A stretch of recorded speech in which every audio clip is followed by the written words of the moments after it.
Selama lebih dari 70 tahun, ada satu pertanyaan besar yang terus menghantui para pemimpin dunia. Gimana sih cara terbaik untuk membangun ekonomi sebuah negara?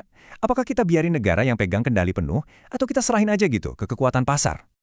Nah, ini bukan sekedar perdebatan akademis ya.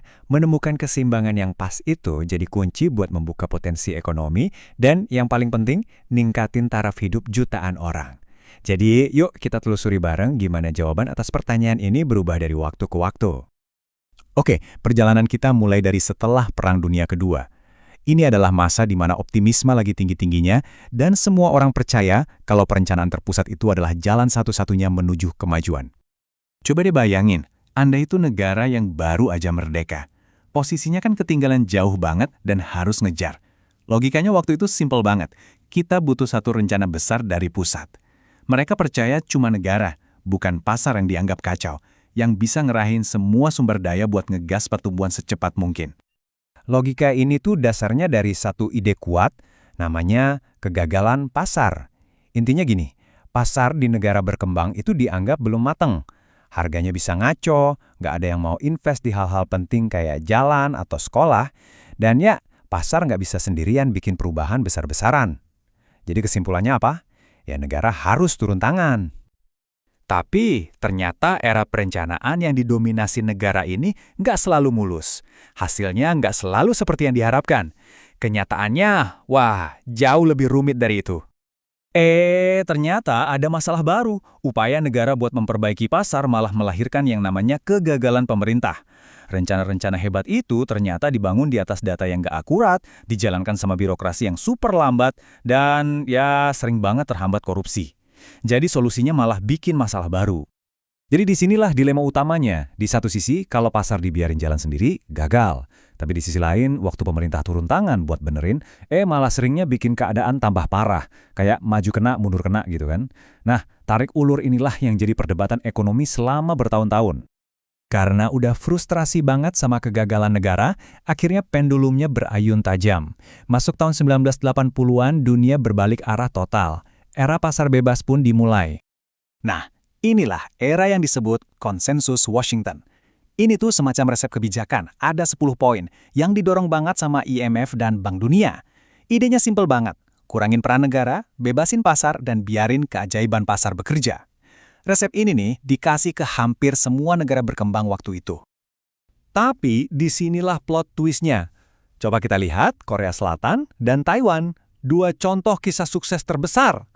Ternyata mereka justru melanggar banyak aturan dari resep ini. Mereka malah membatasi perdagangan, punya BUMN yang kuat, dan sangat mengontrol investasi asing. Ini bukti nyata kalau satu resep tunggal, ya nggak cocok buat semua negara. Nah, dari gagalnya pendekatan pasar yang 100% bebas dan pelajaran berharga dari macan Asia tadi, akhirnya muncul pemahaman yang lebih dewasa, yang lebih seimbang. Dari sinilah lahir yang namanya konsensus baru. Idenya sekarang bukan lagi menolak pasar, tapi mengakui kalau pasar itu punya kelemahan. Pemerintah nggak lagi diharapkan buat jalanin bisnis, tapi perannya tetap super penting, yaitu jadi wasit yang baik. Tugasnya itu membangun fondasi, kayak infrastruktur dan aturan main, supaya pasar bisa bekerja dengan adil dan hasilnya bisa dinikmati semua orang. Kutipan dari peraih Nobel Ekonomi, Elinor Ostrom, ini benar-benar pas banget buat ngegambarin pergeseran pemikiran ini. Debatnya itu bukan lagi soal negara versus pasar, seolah-olah cuma ada dua pilihan itu. Ternyata, ada sesuatu yang lain, ada elemen ketiga yang selama ini hilang dari diskusi. Dan elemen yang hilang itu adalah masyarakat sipil. Khususnya, peran yang makin hari makin besar dari organisasi non-pemerintah, atau yang kita kenal sebagai LSM. Ini membawa kita ke sebuah analogi yang kuat banget. Bayangin aja sebuah kursi berkaki tiga. Supaya pembangunan itu bisa stabil dan nggak goyang, dia nggak bisa cuma ngandelin pasar dan negara aja.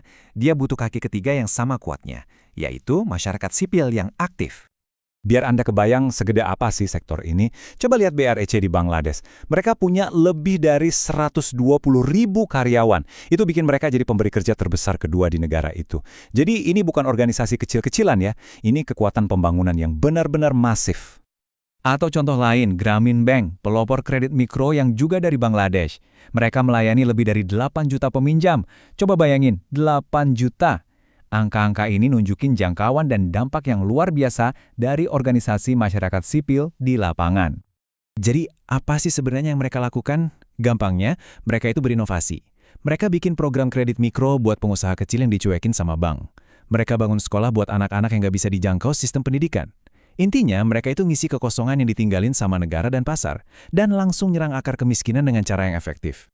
Jadi, setelah perjalanan panjang selama 70 tahun, dari perencanaan negara ke pasar bebas, dan sekarang ke model 3 kaki yang lebih seimbang, kita emang udah bikin kemajuan besar. Tapi pertanyaan yang tersisa buat kita semua adalah, gimana caranya kita mastiin kursi ini yang ditopang pasar, negara, dan masyarakat sipil benar-benar cukup kuat buat ngangkat setiap orang keluar dari kemiskinan. Tantangannya masih ada di depan mata.